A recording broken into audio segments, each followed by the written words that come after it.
Olá, boa tarde. Aqui é a Dayana Carvalho, sócia e criadora do Pudim do Charles. Eu também estou na TV Relacionamento. Bora lá?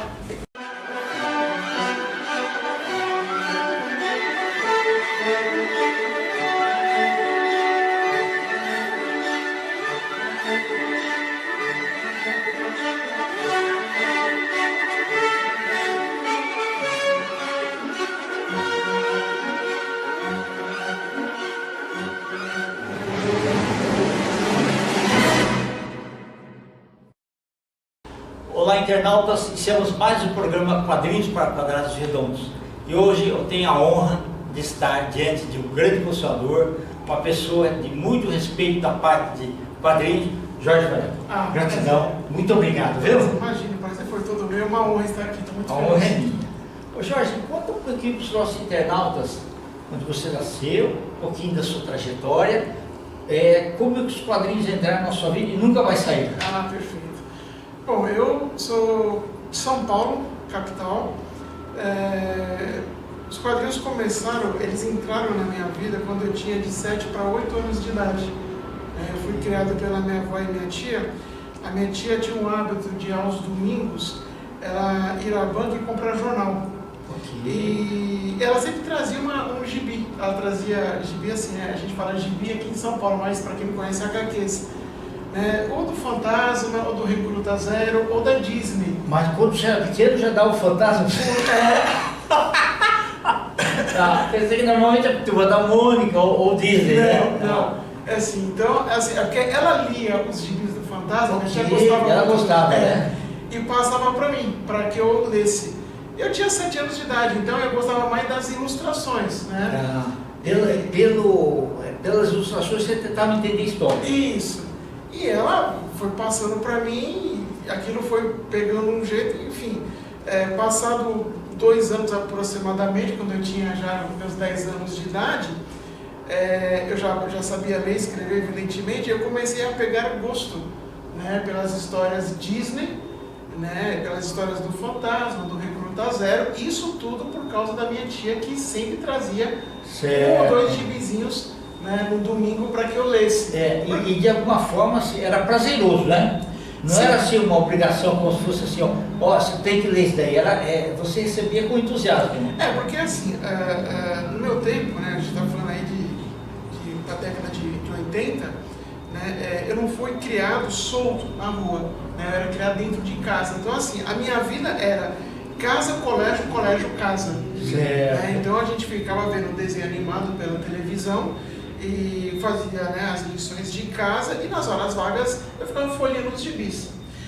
Eu adquiri o hábito, peguei o gosto de colecionar gibis quando eu tinha de 11 para 12 anos, por intermédio de um amigo meu, um colega de classe, já na 4ª série, né, que eu observava ele, e o professor lá dando matéria, eu vi que ele, em vez de olhar para a lousa, ele ficava sempre olhando para baixo da carteira. Eu falei, o que esse cara está sempre olhando para baixo da carteira, né? E aí eu começava a olhar aquilo ali, eu chegava nele, né, o saudoso Mário, né, e ele falava assim, Mário, o que você tanto olha para baixo? Eu estou lendo um gibi. Eu falei, eu também tenho uns gibis em casa. Mas você não tem esses gibis que eu tenho. Eram mais antigos? Não, eram gibis da Marvel e da DC. Era a época da Ok, editora tá, Abril, os entendi, formatinhos, certo. né? E o engraçado, eu ficava lendo Disney, ficava lendo Fantasma e o Recruta Zero. E meu universo era aquilo. Quando ele me mostrou os gibis da Marvel, da DC, dos formatinhos da Abril, né, os saudosos formatinhos da Abril, eu olhava aquilo e falei, cara, que legal isso aqui, né? E aí ele falava assim, você não viu nada, eu tenho mais de 400 gibis na minha casa. Aí eu fiquei doido.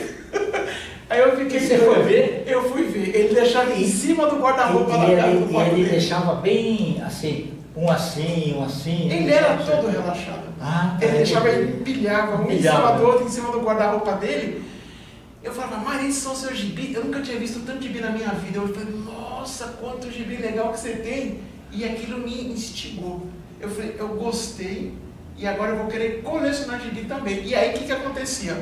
Quando eu comprei um gibi formatinho, comprei não, né? Minha tia me dava o gibi, eu falei assim, me leva naqueles lugares que vende gibi usado. Eram as sebos, né? Que hoje em São Paulo praticamente quase não existe mais. mas na minha época tinha muitos sebos, né? Ela me levou para uma sebo que eu cheguei lá e eu vi um mundo que eu não conhecia, um monte de gibis, um monte deles. Eu falei, meu, olha isso bem mais barato, aqui, isso. né? E aí eu lembro que ela me comprou 5 gibis de heróis, né? Que era da Marvel e da DC, e eu levei para casa. Aí eu lembro que eu folheando, eu lendo uma história do formatinho, foi da Super Aventuras Marvel, eu vi que a história não tinha acabado. Eu falei, ué, que curioso, a história não acabou. E havia em outras continuação, Aí né? eu falei, cara, eu tenho que ter outra edição para continuar a história. Exatamente. Por quê? Porque os gibis que eu lia do Recruta Zero, do Fantasma e da Disney pela Abril, eram histórias completas, né? E eu falei, então eu vou ter que ter outra edição. Aí eu comecei a prestar atenção na numeração. E aí foi, assim, começou devagarinho. Eu fui pegando uma paixão por aquilo, né? E eu olhava para o Mar assim, o Mar, você não tem essa edição que eu tenho? Eu falei assim, quem disse que eu não tenho? Olha aqui. Aí começou, né? Ele do lado, eu do outro. Olha, eu sei que assim... Só que ele ainda tinha mais que você. Tinha muito mais, né? Que eu olhava aquilo ali, eu só sei que começou devagarinho. Eu fui pegando uma paixão por aquilo e depois virou como se fosse um vício, né? Porque eu queria saber a profundidade daquela história, mas eu sabia que tinha que comprar a edição seguinte, que é outra edição, e tinha os arcos, tem as minisséries. Quando eu fui ver, eu dei por mim, eu falei, cara, eu tô com mais de 100 gibis, tô com mais de 200 gibis, tô com mais de 300 gibis. Quando eu fui ver, com 19 anos, eu tinha mais de 1000 gibis, eu falei, cara, que doideira isso aqui. E aí aquilo ali já fazia parte da minha vida, né? E aí teve um hiato aí de mais de 10 anos, né? Eu comecei a namorar sério, né? Tive alguns relacionamentos que eu deixei aquela paixão de lado. Tá. Quando eu voltei depois dos 30 anos, aí eu falei, agora eu vou completar todas aquelas coleções que eu deixei para trás há 10, 15 anos atrás. Mas nós estamos falando de edições da década de 80 e 90. Ok. Aí eu lembrei que o mundo girou nesses 10 anos que eu fiquei sem colecionar. Aí eu vi que eu estava muito atrasado. Aí comecei a correr atrás para fechar as coleções. E nessa, quando eu fui ver, a montanha só aumentava. Espaço físico começou a faltar, né? Aí ficou coisa de doido. Aí eu comecei a mergulhar num universo que eu falei, cara, isso aqui vai além do que eu penso, né? E eu via também que aquele retorno aos quadrinhos, lançaram muitas histórias com segmentos distintos para atingir diversos públicos. Saía daquela bolha do infanto-juvenil, né? Tinha quadrinhos adultos, quadrinhos voltados para esse tema, para aquele outro tema, coisa que na minha época, por exemplo, não tinha muito, era muito limitado. Você tinha terror antigo, né? Você tinha aquele bem infanto-juvenil, como Pica-Pau, Disney, etc., né? E você tinha aquele de heróis que ficava naquela bolha. Aí eu percebi, cara, então o negócio cresceu muito, né? E assim virou uma paixão que hoje é um hobby, não só um hobby, mas também o meu negócio, né? O meu comércio, onde eu também vendo gibis para colecionadores, né? Que a minha grande paixão eu sei como foi difícil ter aquela edição, né? E eu vejo a dificuldade de um colecionador que quer muito uma edição, eu falo assim, não, eu tenho essa edição, eu vou te vender e fica tranquilo, não vai ser o preço que você acha que você vai pagar. Eu vou facilitar para que você tenha acesso, né? Então assim, hoje eu tenho essa paixão que virou, inclusive, na verdade o meu ganha-pão, né? Que hoje eu vivo de vender gibis para colecionadores. Então, juntar o útil ao agradável. Quando você ama aquilo que você faz, né, de um hobby virou o meu principal comércio, meu negócio, enfim. É uma paixão. Ô Jorge, e aí você conheceu muita gente virtual, né? Sim, e aí eu entrei em muitos grupos. Na época eu nem sabia que existia grupos de HQs no Facebook, porque o WhatsApp até então estava engatinhando naquele momento. Certo, né? E eu falava, cara, então quer dizer que eu não preciso mais me deslocar de um bairro para outro para procurar gibis X, procurar título Y, né? Eu via que o Facebook, ele me dava as ferramentas que eu precisava. Foi quando eu comecei a mergulhar nesse mundo. E aí eu descobri um universo também que eu não conhecia, que era assim, era o universo dos leilões de HQs, o universo de compra e venda de HQs e a briga que tinha nos bastidores desses grupos. Vaidade, ego, egocentrismo, né? Eu falei, cara, não é isso que eu quero. Assim, você tem a facilidade de você comprar uma edição que você tinha dificuldade de você achar nas sebos que eu visitava. Eu visitei dezenas de selos na capital e no grande ABC, né, nas cidades em volta da capital, e eu tinha aquela facilidade de ter aquela edição, mas eu percebi que existia uma guerra de bastidores que eu jamais poderia imaginar. Eu falei, mas não é isso. O colecionismo de HQs é paixão, é um ajudando o outro. E nessa guerra de egos, os bastidores, um puxando o tapete do outro, um falando mal do outro, e eu falei, cara, que doideira é essa? Que loucura, que mundo é esse virtual? Né?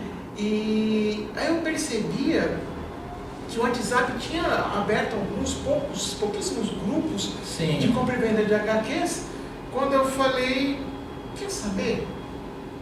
Eu vou montar os meus grupos de HQs. Legal. Eu vou fazer o meu universo. Certo. E vou trazer aquele colecionador raiz, aquele colecionador que gosta e ama e tem paixão pelos gibis, a ter a oportunidade de comprar bons gibis por bons preços. Certo. Né? Bacana. E aquele vendedor que por muitas vezes o único ganha-pão que ele tem é aquele gibi que ele está vendendo e que ele tem a dificuldade de vender porque os maiorais, entre aspas, desses segmentos acabam boicotando ele por ele ter um preço melhor. É verdade, tem isso. Entendeu? Então eu criei e fundei a Família Adoradores.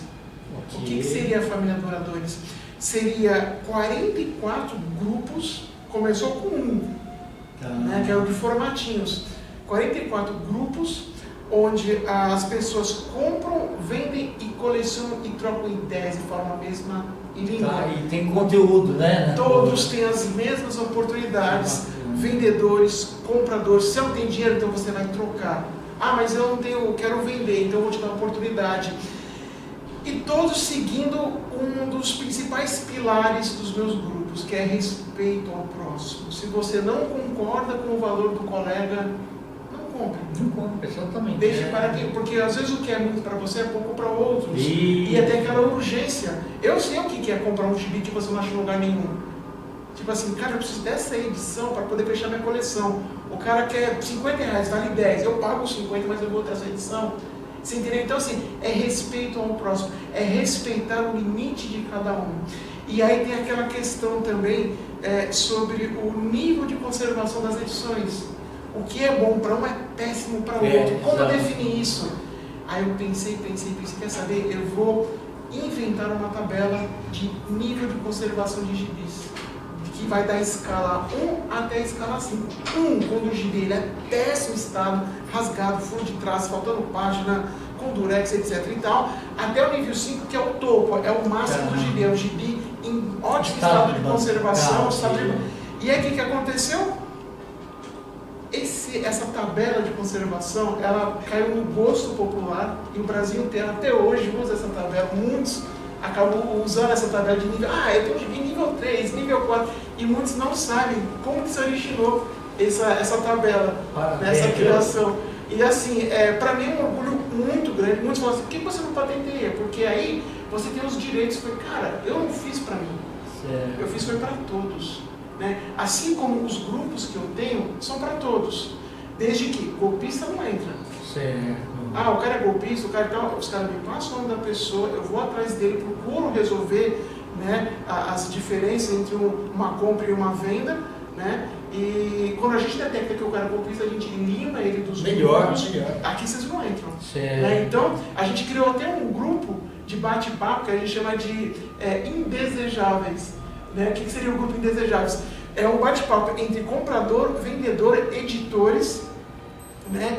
Que a gente sinaliza e troca figurinhas entre nós. Quem são os golpistas do mercado? Quem são as pessoas que são péssimos compradores, aqueles caras que pedem a reserva, mas não compram, né? E quem são aqueles vendedores que são truculentos, aqueles vendedores estúpidos, que se você não pagar no dia, o cara te xinga, te ofende e fala horrores. Então a gente já trabalha em cima disso para limar. Falei, não, respeito, como eu falei, é um dos pilares dos nossos grupos, da nossa rede, né? E isso tem funcionado muito bem, porque é uma troca, é uma comunhão de um ajuda o outro. Né? Então você tem a tabela de nível de conservação, que vai do número 1 ao número 5, que hoje o Brasil inteiro usa. Né? Alguns acabam torcendo o nariz, mas eu não gosto dessa tabela. Gente, ninguém é obrigado, mas você tem uma referência. Porque antes ninguém tinha essa referência. E o Formatinhos, que antes não tinha grupo de formatinhos no WhatsApp. Salvo engano, eu fui o primeiro a lançar e todo mundo torceu o nariz. Certo. Eu falei, gente, isso aqui é uma paixão. Não é para você enriquecer vendendo gibis. Né? Mas você está E aí, gerando conteúdo de informação. exatamente. Também, né? E hoje todo mundo tem grupo de formatinhos. Então, assim, as pessoas falam, quer saber, esse cara tá certo, eu gostei da ideia, eu vou fazer o mesmo. E hoje você vê que muitas pessoas copiaram as nossas ideias lá atrás. Mas, cara, eu tô batendo palma para todo mundo. Sim. Eu acho que é isso, é um ajudando o outro, porque colecionismo é paixão, é história, é o que muitos acabam não entendendo. Gente, colecionar é você preservar a história. A história do quê? A história disso, a história daquilo, a história do que for. É você preservar para que lá no futuro a pessoa olhe para trás e fale, cara, sabia que tinha uma edição chamada Lobinho? Sabia que tinha uma edição chamada Guri? Sabia que Abril lançava formatinho? O que é Abril? Entendeu? Então o colecionismo ele resgata a memória. Entendeu? Ele preserva a história. Seja de caixinha de fósforo, seja de caneca, seja de latinha de cerveja, seja o que for. Então, o colecionador, ele acima de tudo, ele é apaixonado. Ele adora o que ele faz. Perfeito. Então é isso. Jorge, quero que você volte outras vezes, tá? Foi um prazer. Nós estamos nas instantes finais. Você pode deixar teu contato? Olha, eu tenho na minha loja na Shopee, que é Jorge Varela, abre parênteses, FAD, F-A-D de dado, fecha parênteses. Nessa lojinha tem um link da nossa rede Adoradores, que é a FAD.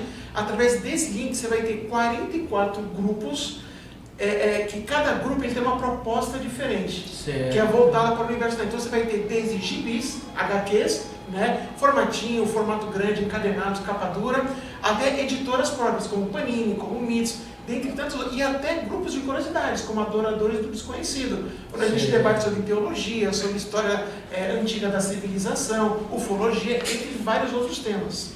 Eu estou em alguns desses grupos. Eu sei, é um prazer enorme, Vem outras vezes aqui, tá? Farei, é só fazer o convite que eu estarei aqui. Internautas, com os agradecimentos então a esse fantástico Jorge Varela, nós finalizamos mais um Quadrinhos para Quadrados Redondos. Um grande abraço e até a próxima.